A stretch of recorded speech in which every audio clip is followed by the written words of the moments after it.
All India Radio presents Morning News.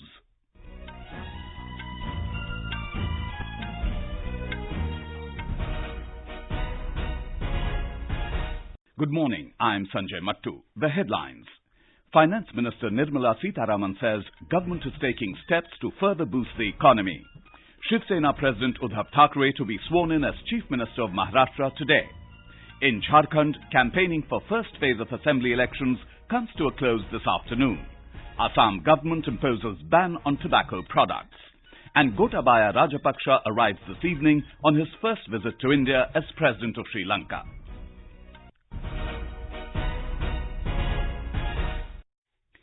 Finance Minister Nirmala Sitharaman has said the government is taking concrete steps to further boost the economy. She said steps taken by the government post the budget had started bearing fruit. The finance minister was replying to a short-duration discussion in the Rajya Sabha on the economic situation in the country.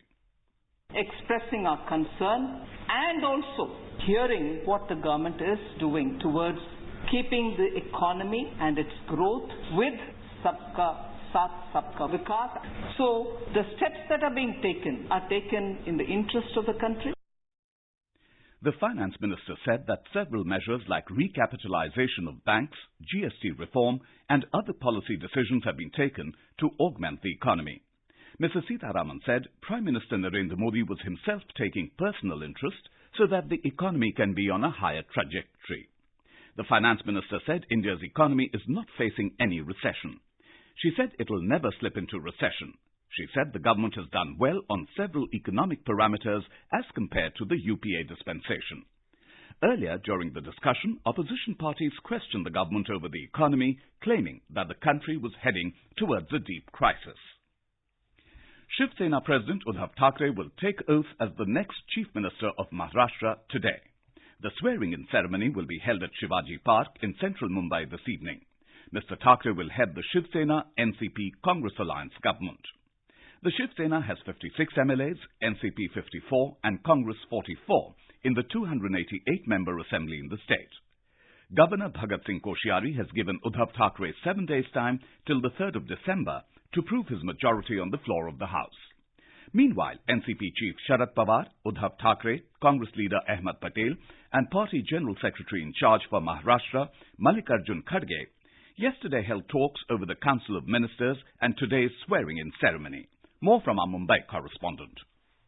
Uddhav is the first Thackeray from his clan who is taking oath as the Chief Minister. Besides Uddhav, one or two members of each of the three parties, Shiv Sena, NCP and Congress, will also take oath as ministers during today's ceremony. Speaking to reporters after a meeting of the Maha Vikas Aghadi of the Shiv Sena, NCP and Congress last night, NCP leader Praful Patel said that the Nationalist Congress Party will get Deputy Chief Minister's post in the new Shiv Sena-led Maharashtra government. He also added that there will be only one Deputy CM's post in the government. He further said the Congress will get Assembly Speaker's post, while the NCP will get a Deputy Speaker's post. Meanwhile, elaborate security and traffic arrangements have been made in and around the area. Sweety Jain, AR News, Mumbai. In Jharkhand, campaigning for the first phase of assembly elections will come to an end today. 13 constituencies spread over 6 districts, including Palamu, Gumla, Garhwa and Latehar, will go to the polls in this phase on Saturday. BJP President Amit Shah will address election meetings in Chatra and Garhwa today. Chief Minister Raghubar Das, Jharkhand Mukti Morcha Executive President Hemant Soren, Jharkhand Vikas Morcha President Babulal Marandi and All Jharkhand Students Union Chief Sudesh Kumar Mahto are also scheduled to address election rallies. Our correspondent reports that reservations and employment are the main issues of the ongoing campaigning of almost all the political parties. During campaigning, BJP leaders are promising 33% reservation for women if party voted to power. The party also commits reservation to OBCs on the basis of population and employment to each BPL family. On the other hand, Congress, AJSU and JMM are promising to increase reservation in jobs for OBC to 27% from the existing 14%. JMM and Jharkhand Vikas Morcha are advocating 50% reservation in government and private sectors for women if their parties gain power. With KK Lal's report from Ranchi, Vaibhav Jyotsna Srivastav, AIR News. The 81-member Jharkhand Assembly will go to the polls in 5 phases between the 30th of November and the 20th of December. Counting of votes will be held on the 23rd of December. Lieutenant Governor of the Union Territory of Jammu and Kashmir, G.C. Murmu, has said that Article 370 was the biggest impediment in the development of Jammu and Kashmir as it limited the centre's powers to implement special provisions and welfare schemes in Jammu and Kashmir. Mr. Murmu said the provision did not allow full functioning of democracy and caused more damage than providing any benefits. He was addressing a gathering in Muri village near Katra in Riyasi district as part of the government's largest public outreach program, Back to Village. The Lieutenant Governor said the people of Jammu and Kashmir would now get all benefits as enjoyed by the citizens of the rest of the country, and a host of developmental and welfare schemes will now be implemented without any hindrance.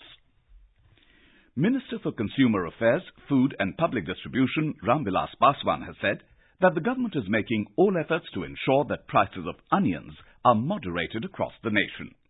Addressing the media in New Delhi, Mr. Paswan said that prices of onions are a cause of concern to the government and the situation is being closely monitored by a team of 5 union ministers chaired by the Home Minister, which has already held one meeting and another one will be held soon.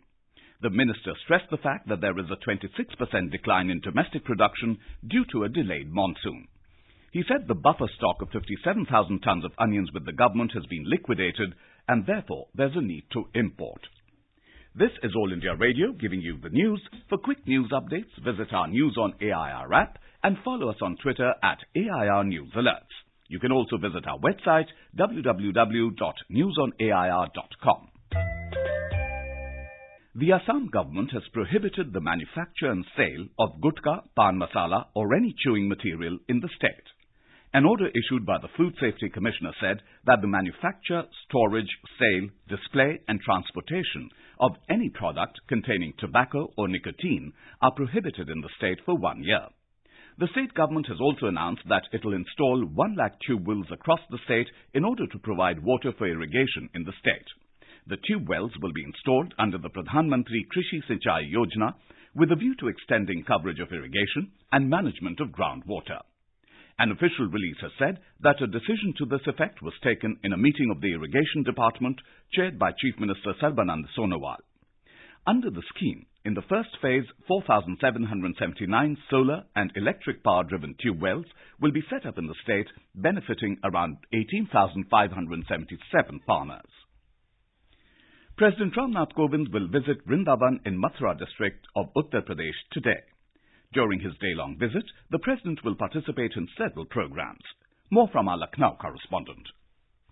President will dedicate a newly constructed block of building of Ramakrishna Mission Charitable Hospital at birthplace of Lord Sri Krishna in Vrindavan today. Later on, he will address an intellectual gathering there. President will visit Banke Bihari Temple and seek Bihariji's blessing. He will also visit Nikunjwan Ashram. President will go to Akshay Patra Foundation and feed children himself there. President is also to visit Radha Vrindavan Chandra Temple. After today's visit, President will leave for Agra Airport, where from he will fly to Delhi. MS Yadav, AIR News, reporting from Mathura.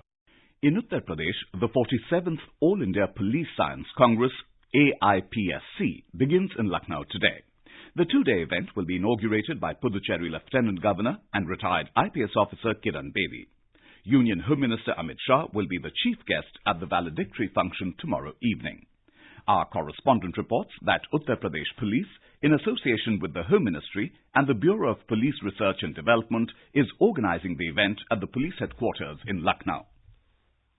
The International Film Festival of India, IFFI, will come to an end at Panaji in Goa today. The 50th edition of Asia's biggest film festival began on the 20th of this month. Let us now go to our correspondent Ankita to get a quick recap of the last 8 days of the festival. So, Ankita, this has been the Golden Jubilee of IFFI. What was special and new at IFFI this time?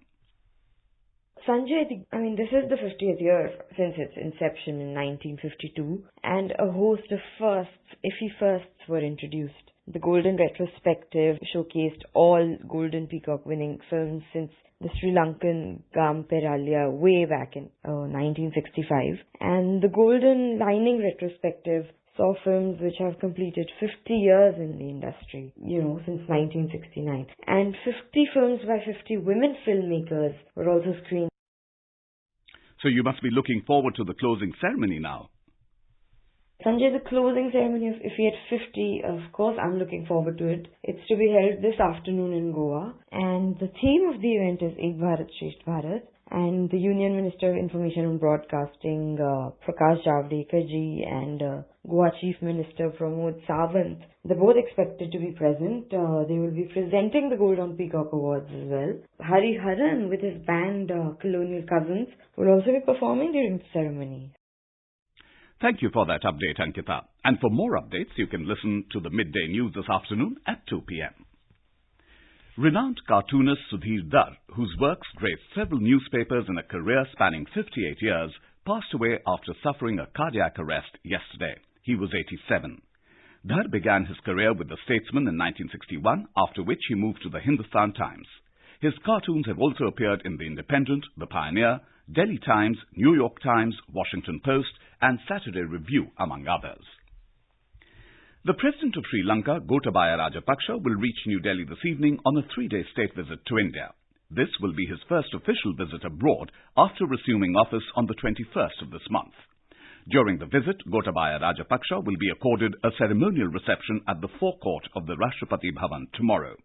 He'll pay homage to the father of the nation, Mahatma Gandhi, at Rajghat. On the same day, the Sri Lankan President will hold talks with the Prime Minister. A report from our Colombo correspondent.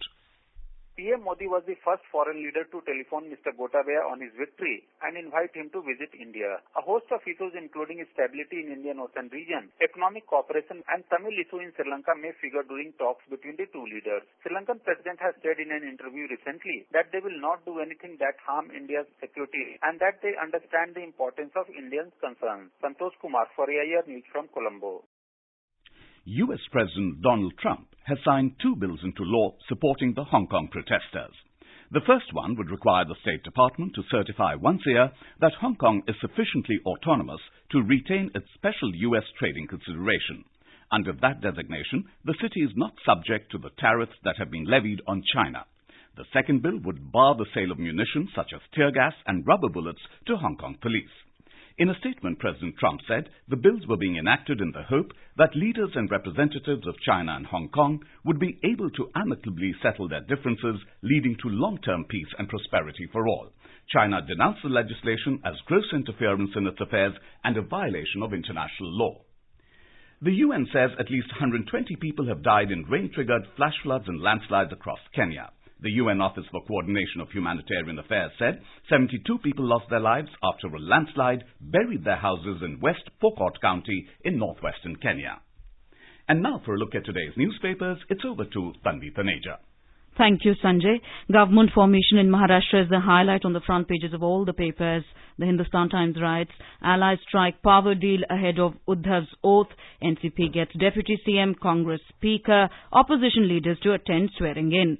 Taking note of Finance Minister Nirmala Sitharaman's comments on the state of the economy, the Economic Times quotes her as saying, growth down, but no fear of recession. In news from Parliament, the Pioneer reports SPG bill okayed amid Congress walkout. Congress concerned about Gandhi family only, says Amit Shah. On BJP MP Pragya Singh Thakur's comments on Nathuram Godse in Parliament, the Indian Express writes, uproar as Pragya praises Godse again, this time in House, remark expunged. And finally, the Times of India reports that the Delhi government is planning to make ICU beds available for free in private hospitals for all city residents. And with that, it's back to you, Sanjay. Thank you, Tanvi. That was a look at today's newspapers for the major stories. And now, before we end the bulletin, the headlines once again. Finance Minister Nirmala Sitharaman says government is taking steps to further boost the economy. Shiv Sena President Uddhav Thackeray to be sworn in as Chief Minister of Maharashtra today. In Jharkhand, campaigning for first phase of assembly elections comes to a close this afternoon. Assam government imposes ban on tobacco products. And Gotabaya Rajapaksa arrives this evening on his first visit to India as President of Sri Lanka. And for details of these stories and more, log on to our website, newsonair.com and News on AIR app. And with that, we end the morning news. Have a nice day.